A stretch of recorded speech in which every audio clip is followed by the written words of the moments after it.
નમસ્તે વિદ્યાર્થી મિત્રો, કેમ છો બધા? મજામાં ને? સારું, ચાલો આજે આપણે છે એ ધોરણ 12 નો મનોવિજ્ઞાનનો પાઠ 13મો જોવાનો છે, ભાગ 13મો. હવે એમાં તો કે આપણે જે અગાઉ છે એ બુદ્ધિ અંગેની જે માહિતી છે ને વ્યાખ્યાઓ જોઈ ગયા અને બુદ્ધિને માપવા માટેનું સૂત્ર છે એ આપણે અગાઉના લેક્ચરમાં જોયું હતું. છે ને યાદ બધાને? બુદ્ધિ લબ્ધિનું જે સૂત્ર છે, જે બુદ્ધિ આંક જે છે એનું સૂત્ર શું હતું? જોયું હતું બધાએ? તો કે શારીરિક વય છેદમાં માનસિક વય ગુણ્યા 100. બરાબર છે? આ રીતે છે આપણે એનું સૂત્ર જોઈ ગયા હતા. સોરી, માનસિક વય છેદમાં શારીરિક વય શું આવશે? બુદ્ધિ આંકનું છે એ માનસિક વય છેદમાં શારીરિક વય અને ગુણ્યા 100. આ છે આઈક્યુ. બરાબર છે? આઈક્યુ બરાબર શું થશે? માનસિક વય છેદમાં શારીરિક વય ગુણ્યા 100. આ રીતે છે એ આપણે બુદ્ધિ આંકને જે છે બુદ્ધિનું માપન છે એ કરી શકતા હતા. બરાબર? જે વિલિયમ સ્ટોન છે એને છે જે આ બુદ્ધિ આંકનું સૂત્ર આપેલું છે. કોણે આપેલું છે? William stone. હવે એ જે સૂત્ર છે એને આધારે છે આપણે બુદ્ધિનું માપન કરી શકીએ છીએ. એ આપણે સામાન્ય સંભવિતના આલેખમાં જોઈ ગયા હતા. જે આપણે અગાઉ આલેખ જોયો હતો, સંભવિતતાનો આલેખ, એમાં છે એ બુદ્ધિને આપણે કેવી રીતે માપી શકાય છે, કેટલા વ્યક્તિઓમાં કેટલા પ્રમાણમાં બુદ્ધિ છે. બરાબર છે? એ આપણે જોયું હતું કે 90 થી 110 જે બુદ્ધિઆંક આવે છે એ સામાન્ય એટલે કે 50% લોકો છે આવી બુદ્ધિ ધરાવે છે. હવે તો આપણે એ જોવાનું છે કે એના વિશેના જે જુદા જુદા અભિગમો છે, જે રજૂ કરેલા અભિગમો છે કે બુદ્ધિ વિશેના જેટલા અભિગમો છે, હવે આપણે અભિગમો જોવાના છે. બુદ્ધિ વિશેની વ્યાખ્યા અને સંભવિતતાનો આલેખ જોઈ ગયા, એનું સૂત્ર છે આપણે જોયું, તો એને આધારે છે આપણે અભિગમો જોવાના છે. હવે એમાં પહેલો અભિગમ છે સ્પીયરમેનનો દ્વિઘટક સિદ્ધાંત. કયો છે?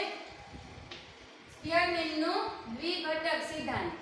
તો એ સિદ્ધાંત જે છે એ ચાર્લ્સ સ્પીયરમેન છે એને આપેલો છે દ્વિઘટક. એનો શબ્દ શું મૂકેલો છે? તો કે દ્વિઘટક. એટલે તો કે એ ક્યારે આપેલો છે? તો કે 1904 માં છે એ બૌદ્ધિક શક્તિ સ્વરૂપ વિશેનો, બૌદ્ધિક શક્તિના સ્વરૂપ વિશેનો સિદ્ધાંત રજૂ કર્યો, જેને દ્વિઘટક સિદ્ધાંત તરીકે ઓળખવામાં આવે છે. આ ચાર્લ્સ સ્પીયરમેન છે એણે ક્યારે રજૂ કર્યો આ સિદ્ધાંત દ્વિઘટકનો? તો કે 1904 માં. ત્યારે તો કે એ રજૂ કર્યો ત્યારે એને દ્વિઘટક સિદ્ધાંત તરીકે ઓળખવામાં આવે છે. હવે દ્વિઘટક છે એનો મતલબ શું છે? તો કે તેમાં છે મુખ્યત્વે બે ઘટકો રહેલા છે. દ્વિઘટકનો મતલબ શું છે? તો કે તેમાં જે બૌદ્ધિક ક્ષમતા રહેલી છે ને એ બૌદ્ધિક ક્ષમતાના મુખ્ય બે ઘટકો રહેલા છે. હવે આ જે બે ઘટકો છે એ ઘટકો ક્યાં ક્યાં છે? કે જે બૌદ્ધિક ક્ષમતા વ્યક્તિમાં જેટલા પ્રમાણમાં છે આ બે ઘટકો સામાન્ય રીતે કામ કરે છે. ક્યાં ક્યાં ઘટકો છે? તો એમાં છે બે ઘટકોમાં એક તો સામાન્ય બોધ તત્વ અને બીજું છે વિશિષ્ટ બોધ તત્વ. હવે સામાન્ય બોધ તત્વ છે એને આપણે જનરલ ફેક્ટર તરીકે ઓળખીએ છીએ. General factor. હવે એને આપણે ટૂંકમાં જી ફેક્ટર કહીશું. સામાન્ય બોધ તત્વ છે એને આપણે ટૂંકમાં શું કહીશું? તો કે જી ફેક્ટર. અને જે બીજું તત્વ છે એ છે વિશિષ્ટ બોધ તત્વ, એટલે કે સ્પેશિયલ ફેક્ટર. હવે સ્પેશિયલ ફેક્ટર છે એને ટૂંકમાં આપણે છે એસ ફેક્ટર તરીકે ઓળખશું. હવે આ જે બે ઘટકો રહેલા છે, જે સામાન્ય છે અને વિશિષ્ટ છે, એને આધારે શું છે? તો કે વ્યક્તિમાં રહેલી જે બૌદ્ધિક ક્ષમતા જે છે, જે બોધાત્મક અભિવ્યક્તિ છે, એ આ જી ફેક્ટર અને એસ ફેક્ટરને આધારે છે એ માપી શકાય છે.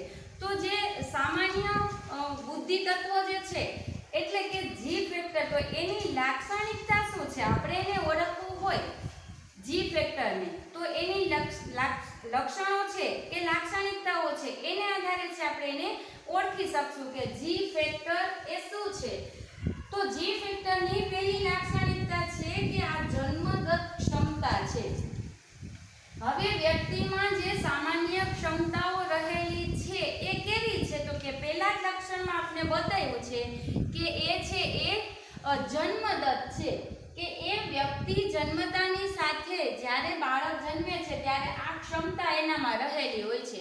બુદ્ધિની જે સામાન્ય ક્ષમતા છે એને શીખવી પડતી નથી, એ જન્મદત્ત છે, એને મળે છે.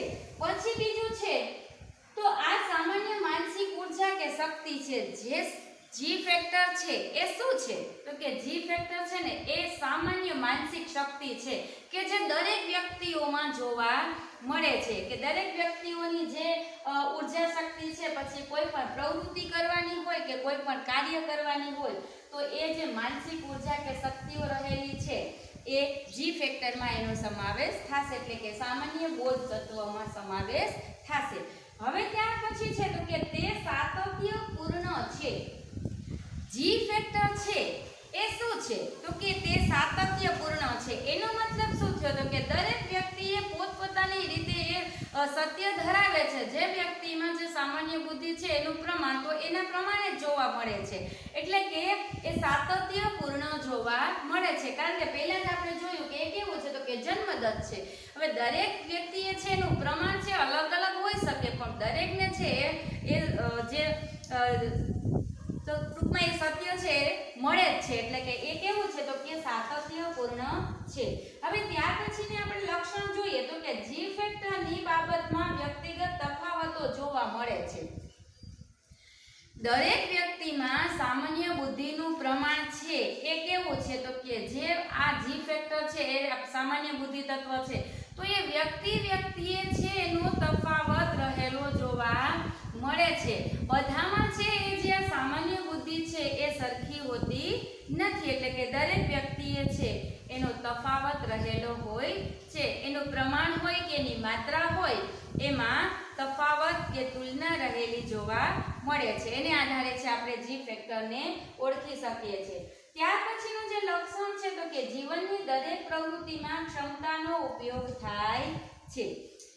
જી ક્ષમતા જે છે જે જી બુદ્ધિ તત્વ છે એનો ઉપયોગ તો કે વ્યક્તિ જ્યારે કોઈ પણ પ્રવૃત્તિ કરે તો એ પ્રવૃત્તિમાં જે છે એ ક્ષમતા ઉપયોગી થાય છે કે જે જન્મદત્ત છે કે જન્મતાની સાથે એને મળે છે.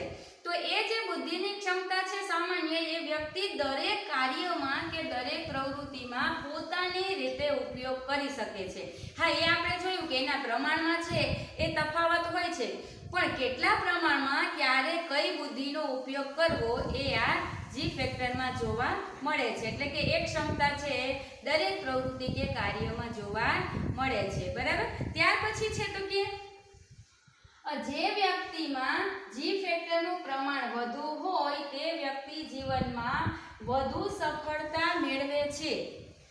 સામાન્ય બુદ્ધિ જે છે સામાન્ય બોધ તત્વ છે એનું પ્રમાણ તો કે વ્યક્તિમાં જેમ વધારે હોય એ પ્રમાણ સૌથી વધુ હોય તો એ વ્યક્તિ જે છે એ જીવનમાં સફળતા મેળવી શકે છે.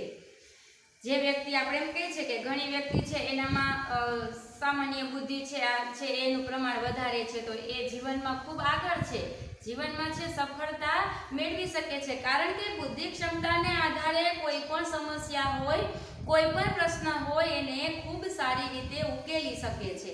એટલે આ બુદ્ધિનું પ્રમાણ છે એ વધારે જેમ હોય એમ વ્યક્તિ જીવનમાં સફળતા મેળવી શકે છે.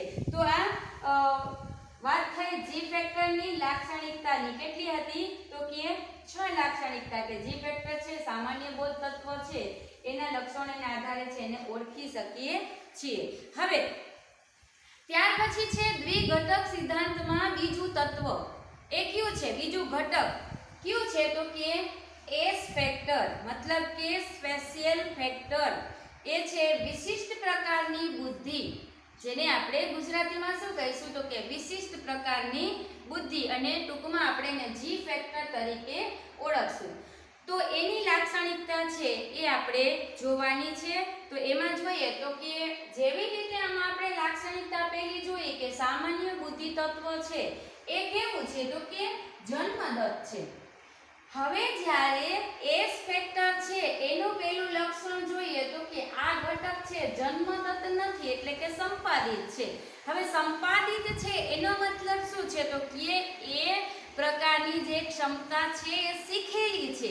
જે શીખેલી બાબત છે એને સંપાદિત તરીકે ઓળખવામાં આવે છે.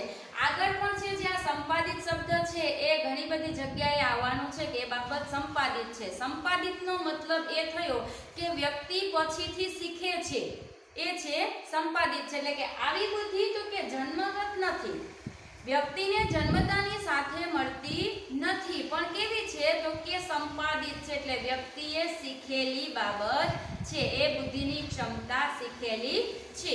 તો આ એનું પહેલું લક્ષણ છે. ત્યાર પછી બીજું છે તો તે વાતાવરણમાંથી પ્રાપ્ત થયેલ અને શિક્ષિત ક્ષમતા છે. તે બુદ્ધિ જે છે એ ક્યાંથી મેળવે છે તો કે આજુબાજુના વાતાવરણમાંથી અનુભવથી શીખે છે. વ્યક્તિને કંઈક નવું શીખવું છે તો એ કેવી રીતે શીખશે તો કે બીજાને જોઈને, બીજાનું અનુકરણ કરીને કે એ શિક્ષિત બનીને શીખવાથી જે આ ક્ષમતા છે એમાં વધારો થતો જોવા મળે છે. હવે મિત્રો આપને ખબર છે કે કોઈ ટૂંકમાં કહીએ તો નિરક્ષર વ્યક્તિ એટલે કે અભણ વ્યક્તિ હોય ને કોઈ શિક્ષિત વ્યક્તિ હોય તો એની બૌદ્ધિક ક્ષમતા છે એમાં ઘણો બધો ફેર રહેલો છે. જે નિરક્ષર જે છે અભણ છે એનામાં સામાન્ય બુદ્ધિનું પ્રમાણ વધુ હોઈ શકે, સૌથી વધુ હોઈ શકે, પણ જે આ શીખેલી બાબત છે એ વિશિષ્ટ પ્રકારની બુદ્ધિ એ પણ અશિક્ષિત હોય એ જોઈને અથવા તો અનુકરણ કરીને છે શીખી શકે છે. મતલબ કે સંપાદિત કરી શકે છે. એટલે પ્રાપ્ત થયેલ એને શિક્ષિત બાબત જે છે ને એને આપણે એસ ફેક્ટર તરીકે ઓળખીએ છીએ. એટલે કે સ્પેશિયલ ફેક્ટર, વિશિષ્ટ પ્રકારની બુદ્ધિ. હવે ત્યાર પછીનું લક્ષણ છે તો કે એક જ વ્યક્તિમાં પ્રવૃત્તિએ જી ફેક્ટરની વિવિધતા જોવા મળે છે. એક જ વ્યક્તિ હોય એનામાં દરેક પ્રવૃત્તિ વખતે છે એ વિવિધતા જોવા મળે. વ્યક્તિ એક જ હોય, પ્રવૃત્તિ અલગ અલગ હોય તો એનામાં પણ એ પ્રકારની બુદ્ધિ વિશિષ્ટ પ્રકારે જોવા મળે. કોઈ એક કાર્યમાં નિપુણ છે વ્યક્તિ તો એમાં જે એની બુદ્ધિની ક્ષમતા છે એ કંઈક અલગ હશે. હવે એને એ જ વ્યક્તિ છે બીજું કાર્ય કરે છે તો એમાં પણ એની જે વિશિષ્ટ બુદ્ધિ છે એ ઉપયોગ કરી શકે છે. એક શિક્ષક છે કે માની લો કે એની જે એસ જે બુદ્ધિ છે એસ ફેક્ટર છે એ તો શિક્ષણમાં બહુ ભણાવવામાં કે અભ્યાસ આપવામાં કે શિક્ષણ આપવામાં હોશિયાર છે તો એને એ વ્યક્તિ અન્ય પ્રવૃત્તિમાં પણ પોતે આગળ હોઈ શકે છે. બરાબર, એ પણ પોતે અન્ય જે પ્રવૃત્તિ છે એકતા પ્રવૃત્તિ છે એમાં પણ એની જે વિવિધ ક્ષમતાઓ જે છે એ અલગ જોવા મળે છે. એટલે શું કહે છે તો કે એક જ વ્યક્તિમાં પ્રવૃત્તિએ જી ફેક્ટરની વિવિધતા જોવા મળે છે. હવે ત્યાર પછીનું લક્ષણ છે તો વિશિષ્ટ ક્ષમતાની બાબતમાં વ્યક્તિગત તફાવતો જોવા મળે છે. જેવી રીતે એક વ્યક્તિમાં તફાવત જોવા મળે છે એવી જ રીતે વ્યક્તિ વચ્ચે પણ તફાવત જોવા મળે છે. એક વ્યક્તિ એ પ્રવૃત્તિમાં એ બુદ્ધિનો ઉપયોગ વધારે કરે છે તો બીજી વ્યક્તિ એ જ પ્રકારની પ્રવૃત્તિ કદાચ ના પણ કરી શકે. બરાબર, એટલે એ અન્ય પ્રવૃત્તિમાં આગળ હોઈ શકે છે. એટલે શું કે એ અન્ય પ્રવૃત્તિ છે એ પણ એના માટે તો વિશિષ્ટ જ છે. બરાબર, જે વ્યક્તિ એક કામ કરે છે એ વ્યક્તિ પોતાની રીતે જે એની બૌદ્ધિક ક્ષમતાનો ઉપયોગ કરીને આગળ આવી શકે છે તો અન્ય વ્યક્તિ છે એ પ્રવૃત્તિમાં કદાચ ના આગળ આવી શકે તો એ બીજી પ્રવૃત્તિ કોઈ હોય તો એમાં છે પોતે પોતાની જે આ વિશિષ્ટ પ્રકારની બુદ્ધિ છે એ ઉપયોગ કરી અને આગળ આવી શકે છે. એટલે કે વ્યક્તિ વચ્ચે પણ તફાવત રહેલો જોવા મળે છે. શેમાં તો કે એસ ફેક્ટરમાં, મતલબ કે વિશિષ્ટ પ્રકારની બુદ્ધિમાં. હવે ત્યાર પછી છે તો કે એક વ્યક્તિમાં એસ ફેક્ટરના વિવિધ પાસામાં માત્રાત્મક તફાવત રહેલો છે, એટલે કે એક જ વ્યક્તિમાં વિશિષ્ટ ક્ષમતાઓ જેવી કે ભાષાકીય, ગાણિતિક વગેરે એક સરખા પ્રમાણમાં હોતી નથી.